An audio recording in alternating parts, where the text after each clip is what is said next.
దేవుడు స్వస్థపరచువాడైతే, if God is a healer, why we need all these hospitals, why disease and sickness?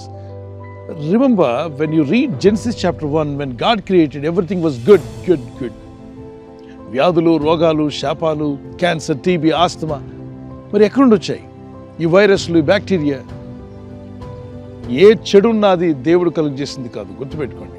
ఆది పురుషుడు, ఆది స్త్రీగా పిలువబడిన ఆదాము అవ్వలు ఆ దైవాజ్ఞ అతిక్రమించి వారికి ఇవ్వబడిన అధికారాన్ని ఎప్పుడైతే ఈవిల్ అనేటువంటి సైటన్ చేతిలో పెట్టాడు, భూమండలం శపించబడింది. అప్పుడే ఈ భూమి అంతటిని ఆదికాండం 3:15 నుండి 24 వచ్చిన వరకు, ఆ పురుషుడా నీవు చెమట కార్చి నువ్వు భూమి మీద జీవిస్తా ఉన్నాడు. తర్వాత స్త్రీతో మరి పురుటి నొప్పులు ఎక్కువైపోతాయి అన్నాడు. అక్కడి నుండి వేదనలు ప్రారంభించబడ్డాయి. తర్వాత ఒక మాట అన్నాడు, అంతవరకు సమస్తం మంచిగా కలుగు చేయబడ్డాయి. కానీ మనుషుడు పాపం చేసిన తర్వాత ఎలా శపించబడిందంటే, భూమి పైన గచ్చ పొదలు, ముళ్ళ పొదలు సమస్తము పెరిగి మనిషికి వ్యతిరేకంగా పనిచేస్తాయి అన్నాడు.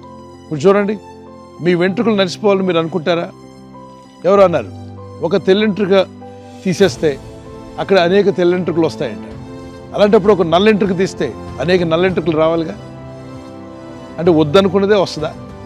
ఇప్పుడు ఒక తెల్లెంట్రుక పీకేస్తే, తెల్లెంట్రుకలు తీకండి, ఒకటి కనుక పీకేస్తే దాని వెనక అనేక తెల్లెంట్రుకలు వస్తాయన్న మాట మీరు విన్నారుగా.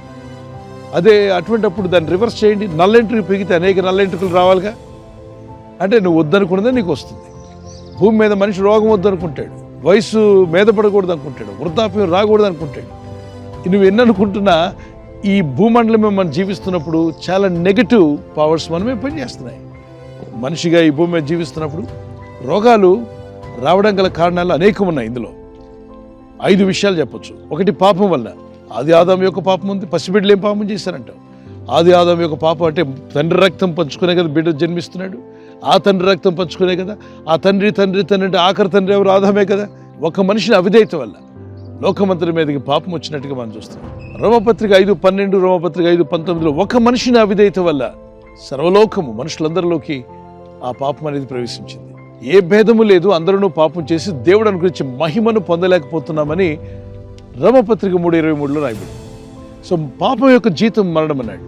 సో పాపం వల్ల రావచ్చు, ఆది ఆదాము యొక్క పాపం కావచ్చు, మన పాపం అయి ఉండొచ్చు, కలెక్టివ్ సిన్ అండ్ జనరేషన్ నుండి వస్తున్నటువంటి సిన్, ఇది మనిషిని ఎఫెక్ట్ చేస్తుంది.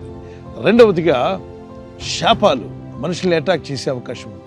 శాపాలు తరతరాల నుండి వస్తుంటాయి. మూడవదిగా చూడండి, భయపడటం వల్ల కూడా రోగులు అవుతూ ఉంటాయి. ఈ కరోనా టైంలో కరోనా వచ్చిపోయిన వాళ్ళు కొందరైతే, భయపడిపోయిన వాళ్ళు ఇంకెక్కువ మంది. భయం వల్ల ఎక్కువ మందికి రోగాలు వచ్చే అవకాశం ఉంది అని చెప్పి కరోనా వచ్చిన వాళ్ళందరూ భయపడ్డ వాళ్ళని కాదు, అటు ఇటు 2 వైపులా ఉంటుంది. సో ఇక్కడ భయం వల్ల కూడా వ్యాధి రోగాలు వచ్చే అవకాశం ఉంది. తర్వాత దురాత్మలు, అపవిత్రాత్మలో కూడా వ్యాధి రోగాలు వచ్చినట్టుగా మనం చూస్తున్నాం. లూకాసు వార్త 13:13 నుండి 16-17 వరకు చదివితే, ఒక అపవిత్రాత్మ, ఒక చీకటి బలహీనపరిచే ఆత్మ ఒక స్త్రీని ఆమె నడుమంతో వంగిపోయేలా చేసిందట. 18 సంవత్సరాలు సఫర్ అయింది. ప్రభు స్వస్థపరిచాడు. మార్క్సు వార్త 2:1-4 వచ్చిన వరకు, కుమారుడు నీ పాపములు క్షమించబడి ఉన్నాయి, లేచి నడవమన్నాడు. అంటే దాని అర్థం ఏంటి? అతని పాపాలు క్షమించబడక రోగం వచ్చింది. 9వ అధ్యాయం యోహాను సువార్తలో, ఇతడు చేసిన పాపాలు, ఇతని తల్లిదండ్రులు చేసిన పాపం వల్ల గుడ్డివాడిగా జన్మించాలంటే ఇతని పాపం కాదు, ఇతని తల్లిదండ్రుల పాపం కాదు, దేవుని మహిమార్థమే అన్నాడు. సో కొన్ని దేవుని మహిమార్థమై కూడా జరిగే అవకాశం ఉంది. కొన్ని వార్లు, కొన్ని సందర్భాల్లో బలహీనలైనప్పుడు అది ఎందుకు అలా అయిందో మనకు అర్థం కాదు, కానీ దాని వెనక దేవుని చిత్తం ఉన్నప్పుడు ఖచ్చితంగా అది మేలు కోసమే ఉంటుంది. దేవుని ప్రేమించే వారికి సమస్తము సమకూడి మేలు కోసమే అన్నాడు. అపోస్తలుడైన పౌలు అన్నాడు కదా, నా పక్కన ఒక ముళ్ళుందా తీసేయమని నేను ప్రార్థన చేశాను, ప్రభువు అన్నాడు నా కృప నీకు చాలును అంటాడు. 2 ఆత్మగలిగిన ఎలీషా మరణ పడక మీద ఉండి ఇబ్బంది పడుతున్నప్పుడు అక్కడుండి కూడా ఆయన ప్రవచిస్తే కార్యాలు దేవుడు జరిగించాడు. మరి అతను సమాధి చేసిన తర్వాత కొన్నాళ్ళకి ఎవరో వృద్ధుడు చనిపోతే అతని సమాధిలో వృద్ధుడిని పెట్టినప్పుడు ఈ ఎలీషా సమాధానం తెలియక వారు త్వరగా ఓ పక్కన యుద్ధం జరుగుతుంది, ముసలివాడిని పాతిపెట్టరమ్మని యవనస్తులకు పంపిస్తే వారు శ్మశాన వాటికి వెళ్ళినప్పుడు ఆ యుద్ధం జరిగే, ఆ ముమ్మరంగా యుద్ధం జరుగుతుంది కాబట్టి కంగారులో ఎవరో సమాధిని తవ్వేశారు. అది ఎలీషా గారి సమాధి. ఈ ముసలతను పడేయగానే, ఈ చనిపోయిన వృద్ధుని యొక్క శవాన్ని అందులో పెట్టగానే ఆ ఎముకలు, ఎలీషా గారి ఎముకలు విరిగిపోయి కొన్ని ఈయన తొడకు గుచ్చుకున్నాయి. వెంటనే ముసలివాని యొక్క ప్రాణం తిరిగి వచ్చింది. ఆ పిల్లలందరూ పారిపోయారు బతికాడని. ఆ తర్వాత ఊర్లోకి వెళ్ళి చెప్పాడు ముసలతను. అప్పుడు వారు పరీక్షించగా ఎలీషా యొక్క సమాధి అని తెలిసింది. అంటే అతను చనిపోయి వెళ్ళిపోయినా అతని ఎముకల్లో ఇంకా శక్తి ఉందా? చచ్చినోడినే తిరిగి లేపగలిగే శక్తి ఆయన ఎముకల్లో ఉందా? దేవుడు అభిషేకించిన వ్యక్తి, దేవుని చేత ఏర్పాటు చేయబడిన వ్యక్తి. మరి దెయ్యాలు దురాత్మల వల్ల కూడా రోగాలు వస్తాయని మనం విన్నాం కదా. మార్కు సువార్త 9వ అధ్యాయం 23 నుండి 29వ వచనం వరకు ఇలాంటిది వదిలిపోవట అసాధ్యము, ఉపవాస ప్రార్థన వల్లనే తప్ప మరి ఇలాంటిది వదిలిపోవట అసాధ్యం అన్నాడు. ఆ చిన్నవాడు నీటిలో పడుతున్నటువంటి ఒక వ్యాధితో బాధపడుతూ ఉండగా అది ఒక దెయ్యమని ప్రభువైన దేవుడు గద్దించి ఆ దెయ్యాన్ని గద్దించగా అది కేకలేసుకుని వెళ్ళిపోయింది. వారికి విడుదల వచ్చినట్టుగా మనం చూస్తాం. సో దెయ్యాల వల్ల రోగాలు వస్తున్నాయి, అన్ని రోగాలు కావు. మీకు జలుబు, రొంప, బీపీ, షుగర్ వస్తే అది షుగర్ దెయ్యం, బీపీ దెయ్యం అనుకోకండి.